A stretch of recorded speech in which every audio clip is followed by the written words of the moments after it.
Thank you very much.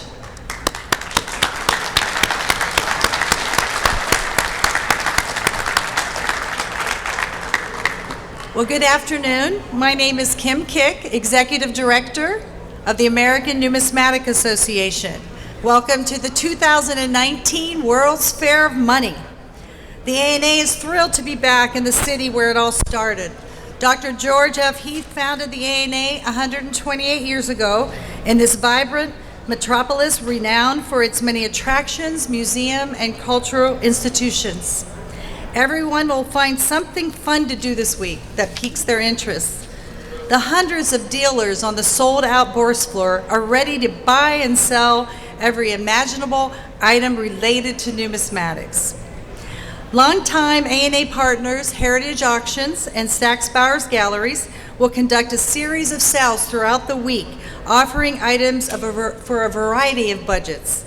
The museum showcase, always a star attraction, is filled with rarities, including the always popular $1804 and 1913 nickel, and the first public display of the recently discovered fourth known example of an 1854 S half eagle that sold at auction for $2.1 million.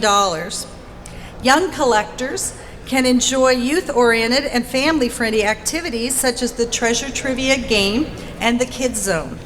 And whether you're a novice collector or have been in the hobby for many years, the show offers a plethora of free educational presentations to help you become a better, more knowledgeable collector. So be sure and make the most of this event that connects a community of collectors embracing the culture, art, science, and history that is numismatics. At this time, I'd like to introduce ANA President Gary Atkins.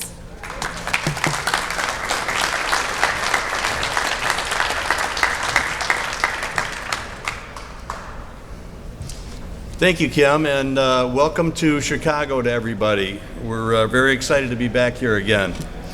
The Village of Rosemont and the Donald E. Stevens Convention Center have hosted our organization on many occasions, and it's always exciting for us to be back here in Chicago.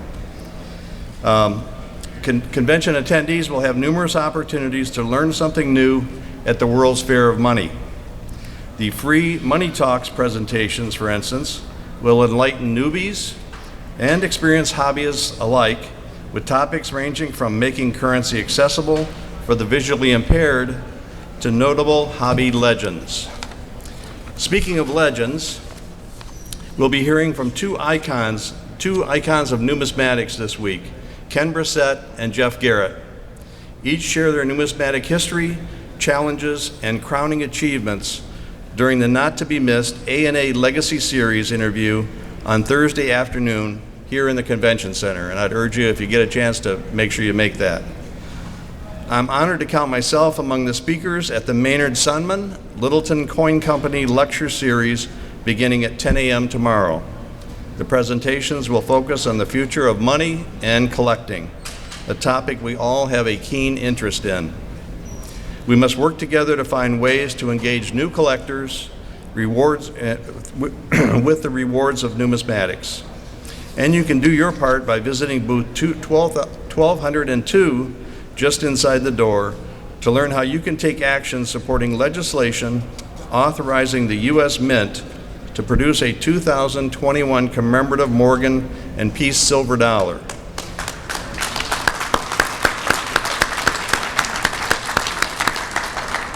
This will be the 100th anniversary of those coins, and I think it's very exciting that we're doing something like this, because it could create a whole new generation of collectors. You know, I think the Morgan and Peace silver dollars are legendary in themselves, and so getting a lot of new collectors interested in coins and coin collecting, I think this will be a big event for us. We have partnerships at all levels that are critical to bringing more people into the hobby. That's why I'm especially pleased that we have the United States Mint here, the Bureau of Engraving and Printing, and 7 foreign mints that are represented here today. And that's part of our flag ceremony, having the various flags of the different countries of the mints that are represented here. We're going to try to do that every year. I think it's a nice touch. So we have with us the Australian Mint, the Austrian Mint, the Bermuda Mint, Canada Mint, China Mint, Gibraltar Mint, and the Israeli Mint. So we're very excited about that. And in honor of their participation, we're recognizing each mint with a flag from the country they represent, as I mentioned. It's a great deal of work to bring these mints to the United States, and we honor them for their commitment to the ANA. I'm particularly delighted that the U.S. Mint Director David J. Ryder and Bureau of Engraving and Printing Director Len Oliar have joined us today. But before I introduce our special guests, I'd like to recognize my board. If you're a current ANA board member, I'd like you to raise your hand so everybody knows who you are. Thank you. I've had the pleasure of working with these people for the last 2 years. I think it's probably one of the best boards that the ANA has had in a long time, and I'm proud to say that we've done a great deal of work and appreciate it very much, the effort that they put into it. Would all ANA officers, past presidents or governors, please raise your hands as well and be recognized. Thank you very much.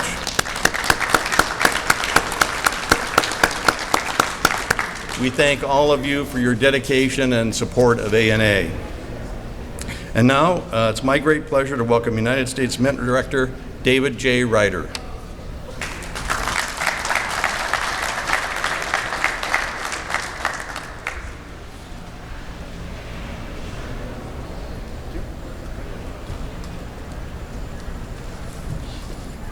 Hello, everybody. Before I get started, I wanted to acknowledge the color guard. There's a gentleman standing over here about in the middle with the blue ribbon, former Marine Corps colonel in the United States Marine Corps. He and I were talking a fair bit earlier, and I'm sure some of these other gentlemen are, ladies and gentlemen, are probably former Marine as well, or former military as well. But I wanted to point out the U.S. Mint has about 35% of our staff is made up of men and women from the military. So to you, sir, Semper Fi. With that, I'd like to thank Gary for your kind introduction.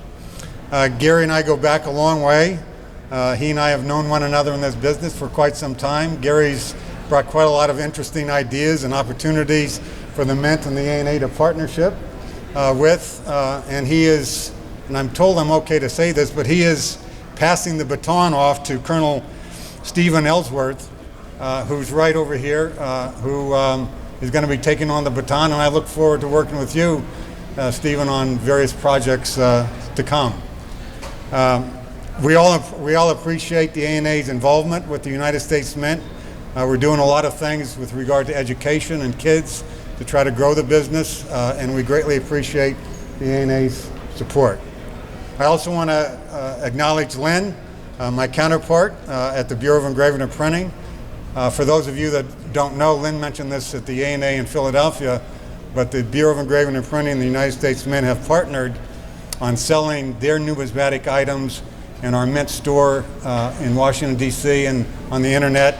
And I'm happy to say that we are selling quite a bit of products. The sales have been at an all-time high, and that partnership is only going to grow. And Lynn and I get together for lunch every couple of weeks and maybe every month to talk about new ways to partner with the Bureau of Engraving and Printing and create new products between the U.S. Mint and the Bureau of Engraving and Printing. So stay tuned for some more interesting things as we grow that business relationship. And speaking of growing that relationship, I'm also very interested in growing the hobby that all of you are interested in. Across all locations, we are truly functioning and as one Mint, bringing art together with manufacturing to capture the story of the nation and, quite frankly, in foreign countries. So in order to promote a greater interest in coins, your United States Mint is approaching every program circulating numismatic and bullion with a posture that is both forward-leaning and forward-thinking. This type of approach yielded the idea that came with the W quarter, the W cent for the collector cards that collector cards that we'll be handing out today at the Mint booth that is highlighting young collectors in a card series similar to baseball cards that you might have collected as kids.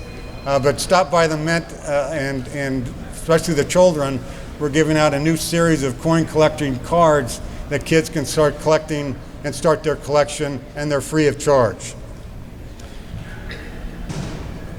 One very important part of what I'm trying to do, one of my cornerstones as a Mint director, is partnerships. And when I say partnerships, partnerships with you in this room, but also partnerships with international mints throughout the world.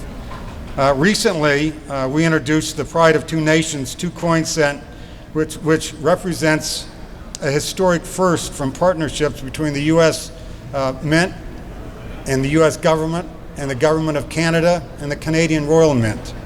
The product celebrates and symbolizes standing friendships between our neighbors in the North with whom we share many cultural commonalities, such as language, a free society, and especially, as Marie knows, a love of sports.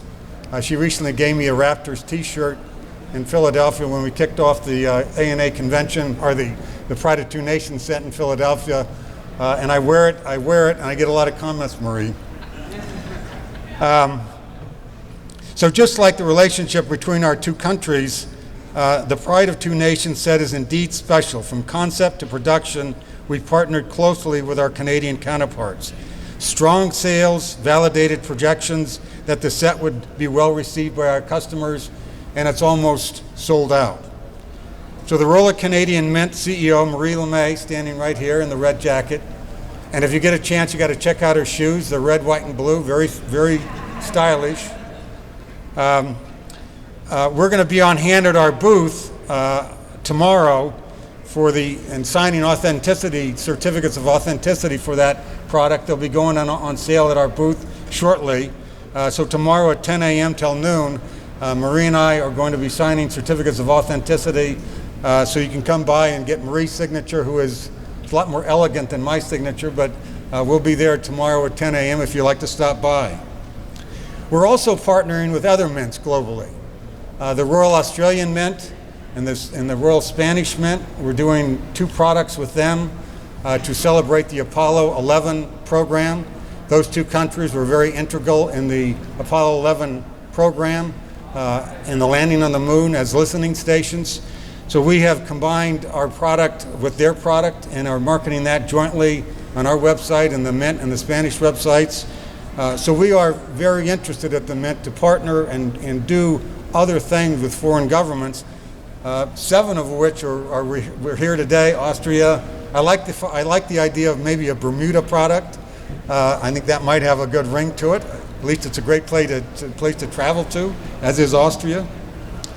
But for the future, discussions with the mints around the globe have really informed the Mint's approach in anti-counterfeiting. A special team is developing both overt and covert options that could be incorporated to enhance and protect our bullion products very shortly. These developments could one day lead to applications for our circulating coins as well, something that I'm very much interested in and looking at from a technology point of view.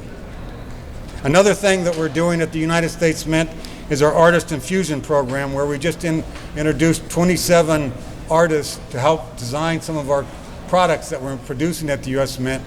These 27 artists came out of a pool of 427 very talented artists. They won a competition, and pretty soon you're going to be seeing some old names, some new names. There's one artist that used to be engraver at the Bureau of Engraving and Printing, who is now part of our Artist Infusion program and will be designing and has designed products for the United States Mint. So we're very interested in exploring colorization for our coins. Some of the foreign mints that I spoke of earlier have already done that.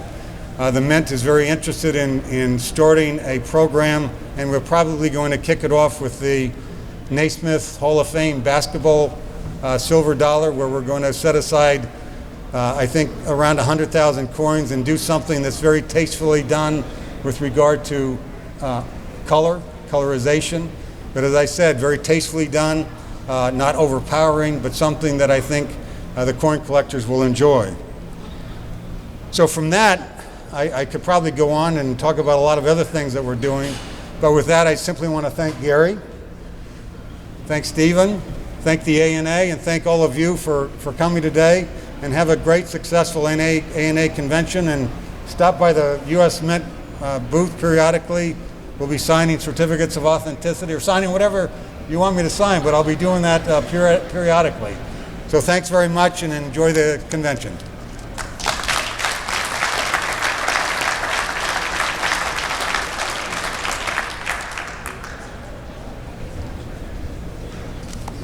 Thank you, Director Ryder. I'm really excited to have the Mint Director and the BEP Director here today. Director Ryder is a pretty busy guy. A lot of people don't know that he previously was our 34th Mint Director, and now he's our 39th. So we're delighted to have him back. He's doing a fantastic job, and I think creating a lot of great karma for the Mint and the collecting in the future. He's also oversees 1,700 employees at the various Mint facilities. Was formerly government services, including Deputy Treasurer of the United States, Deputy Chief of Staff to Vice President Dan Quayle, and Assistant to Vice President George H.W. Bush. Most recently, Director Ryder was the Global Business Development Manager and Managing Director of Currency for Honeywell's Authentication Technologies Group. He also served as CEO of Secure Products Corporation, a business venture spun off from the Sarnoff Corporation, which developed highly advanced anti-counterfeiting technologies for protection of global currencies, coinage, and other valued documents. I think that that in itself is a key for helping the hobby itself to protect us from counterfeits in the future. He's got a great deal of knowledge in there. So again, thank you, Director Ryder, for that.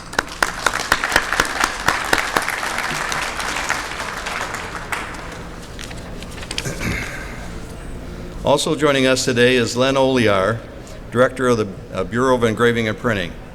Mr. Oliar has a long history with the BEP, beginning his career there in 1988 as a systems accountant.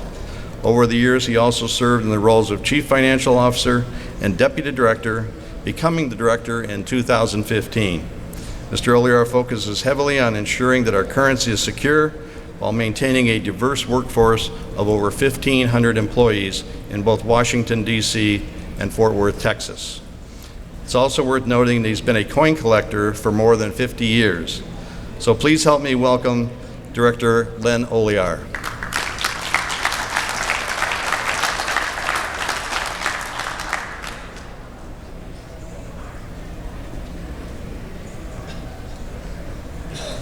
Thank you, Gary. It's great to be here in Chicago, a town that I really love. I've got my godfather lives here and several other relatives in this city. And in addition, it gets me out of Washington, D.C., which I'm sure everybody appreciates the opportunity to do. The highlight of being in Washington, D.C. is I do get to work very closely with David Ryder, the Mint Director. I truly believe that we are sister agencies and we have a lot of opportunities to work together to serve the numismatic community. BB's partnership with the Mint that David mentioned and I talked about last year at the ANA, using their world-class order management system, has been an overwhelming success. We are growing our customer base and most importantly, providing you with better service. I thank the Mint and BEP staff for making this dream a reality. The currency and coins that we produce tell the history of our great nation. To ensure that we continue to do so, we must interact with and gain feedback from you and the public. Their input and educational impact of numismatics and collecting help drive innovation and design. BEP and the Mint are focused on the threat of counterfeiting to you and to us. Coins and currency must be trusted to be accepted and to be collected.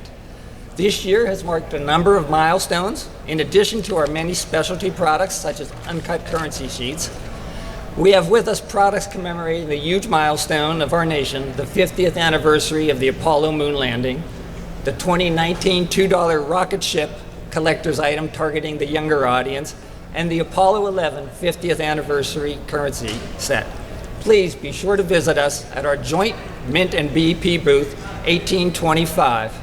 We have billions of dollars of antique currency and securities on display, an engraved plate commemorating a more local event, the 1893 Chicago World's Fair, and there will also be a drawing for the opportunity to receive a special BEP engraved Apollo 11th 50th anniversary moon landing commemorative print. Once again, I thank you all for your continued support, and we look forward to bringing both new and experienced hobbies and collectors an ever-expanding variety of unique, collaborative currency products that tell the American story, one of opportunity, innovation, and achievement. And I must mention how excited I am that the next A&A World's Fair is going to be in my hometown, Pittsburgh, Pennsylvania, and I really look forward to seeing you all there as well.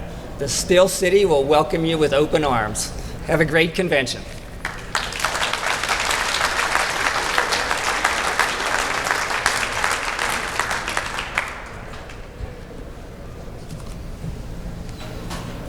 Thank you, Director Oliar, and thanks to both of you for attending and being with us today. Really appreciate it. We appreciate the continued support of both the Mint and the BEP.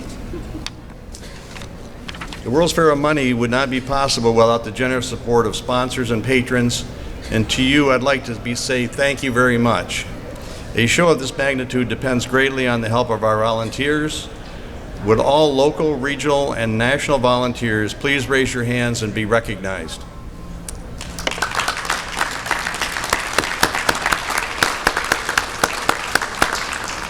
And also the fabulous A&A staff under the direction of our Executive Director, Kim Kick. Thank you for putting on another great convention.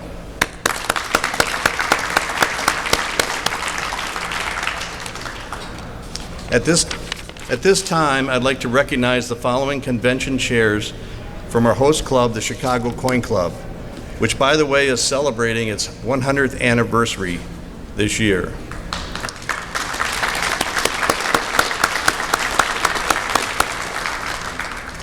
Richard Lippman, host chair. Elliot Kreider, assistant host chair. Dave Harper, honorary host chair. Mark Wyclaw and Melissa Gum, Money Talks. Lyle Daly and Devin Kane, Collectors Exhibits. Dale Carlson and John Kent, Pages. Richard Hamilton, Youth Programs. Carl Wolf, Ambassadors. And Scott McGowan, Ambassadors and Youth Programs. Thanks to all of these great volunteers.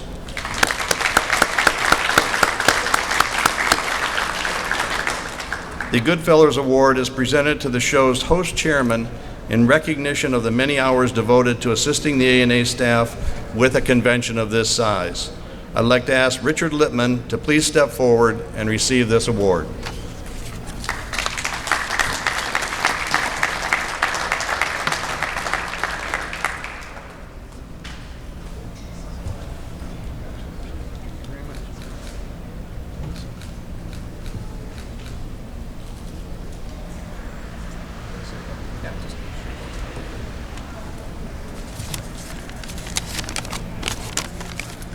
I just want to say three brief comments.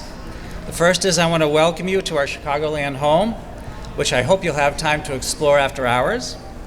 The second thing is I wanted to thank the A&A, specifically its officers, governors, administrators, and staff, for allowing us to come together to pursue our numismatic interests.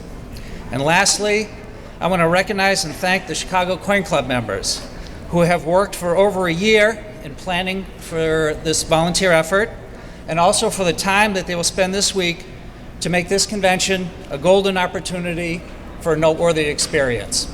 Thank you.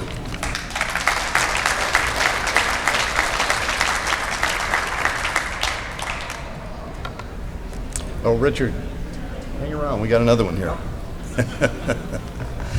Next, I'd like to present the Lewis S. Werner Memorial Host Club Award to the Chicago Coin Club for its tremendous support as our host club.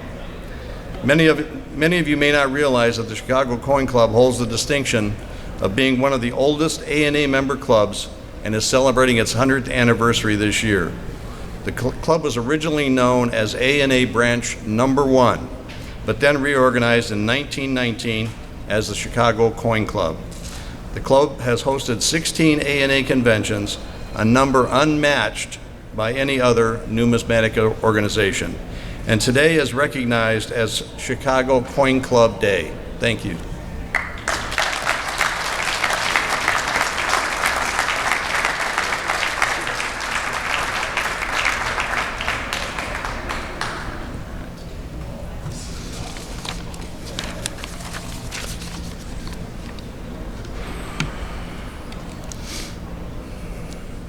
And finally, I'd like to present 3 presidential awards to organizations whose work and service have helped the advancement of numismatics, not only in the United States, but also globally.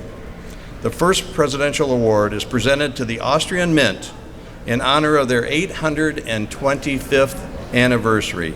That's a long time, 825 years to the Austrian Mint. I'm welcoming Gerhard Starsic and Andrea Lang with the Austrian Mint to please step forward.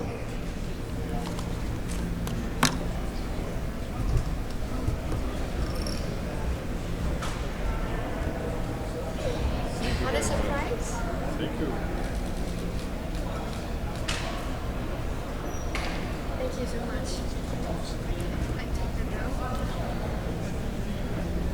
Mr. President, thank you very much for this special award. We are very glad that you have us here and that DNA gives us the opportunity to present ourselves to this big, wonderful country of the United States of America. And I was asked by Mr. Ellsworth to tell you a story about our foundation. Please join me in a trip back in history 825 years ago when there were the Crusades in the Holy Land, and the city of Aachen was besieged by the armies of England and Austria together. And just to set the scene, in Germany there was an emperor. He stayed at home for this time, but he joined later. Then there was the King of England, Richard the Lionheart, and the Duke of Austria, Leopold V. And the joint forces were fighting and defending and trying to conquer Aachen. And they were successful, and the first one to go into the city and to plant the flag on the Tower of Aachen was the Austrian Duke, Leopold V. And some hours later, King Richard the Lionheart turned up and said, "You are only Duke, you are below me, I am the king," and put the Austrian flag onto the floor and took the English flag. And the Austrian Duke was very upset and went home with his army and stayed in his duchy of Austria. But King Richard the Lionheart did a big mistake. He traveled back to England through Austria. And there was the CIA of Austria finding him in a restaurant close to the place where the Austrian Mint is now. And they took him into prison, so they kidnapped him and asked the country for a ransom of close to 50 tons of silver. And this was in those times approximately 2 times the GDP of England, so quite a lot of money. And they had to collect the money, and there was the brother of King Richard the Lionheart, John Lackland. He was ruling England at those times, and he was rather happy that his brother was away. So Robin Hood had to appear to help to collect the silver, and they sent it to Austria. And then it happened the second time to the Austrian Duke, because the German emperor said, "You are only Duke, I am the emperor, I take 50% of the 50 tons of silver," and only 20 to 25 tons were delivered to Vienna, and then the Austrian Mint was founded. And our first big production was to produce coins out of the silver of the ransom for King Richard the Lionheart. And so we produced millions of Viennese Pfennig, and there was the city of Wiener Neustadt, close to Vienna, founded the fortress of Vienna were enforced with this money, and this was the true foundation story of the Austrian Mint. And unfortunately, there were no compliance officers in those times, because otherwise we would not exist. Thank you very much.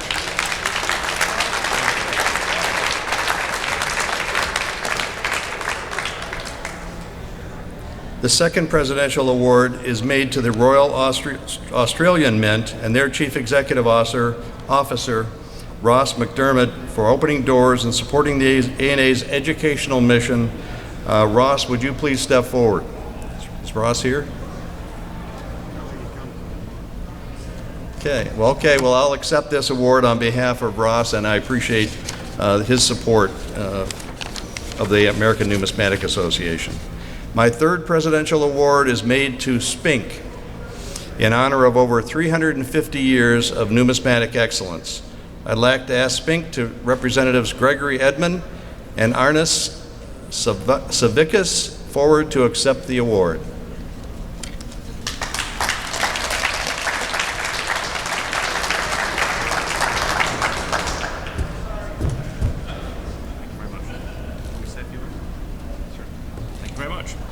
Thank you, Gary. Mr. President.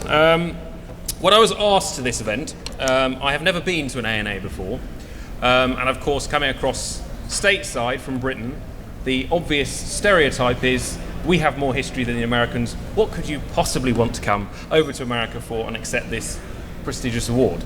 How wrong I was, and actually how poetic it is that Spink, which is such a name that is a legend amongst English coin collectors because of the books we produce on an annual basis for the staple guides for not only pre-decimal currency, when we strangely had not out of 100 coins within our monetary system, and of course in decimal currency. And it is of course a shame that the 10th standard that hasn't been added to this beautiful flag demonstration is the Royal Mint in Britain. And I'm sure, no doubt with our contacts there, we'll be encouraging them at future ANAs. But I think it's somewhat poetic that such a name from a historical perspective in Britain, within the name of numismatics, is also coming to the home of numismatics here, clearly in America, not just for the ANA, but also for the Chicago Coin Club on its centenary. So I think that's particularly apt and particularly appropriate, and I'm delighted on behalf of Spink, not only in London, but in Hong Kong, in New York, and in Singapore, in accepting this award from the President. So thank you very much.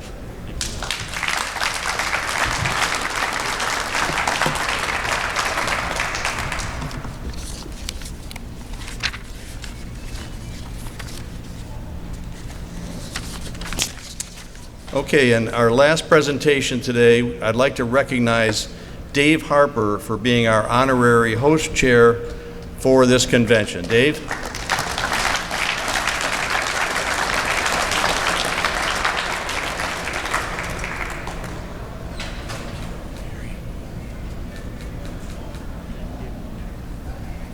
Thank you from the bottom of my heart. I would like to congratulate the Chicago Coin Club on its 100th anniversary. It's an incredibly distinguished group, and it is an honor to be here to honor them. And welcome to the best numismatic convention on earth.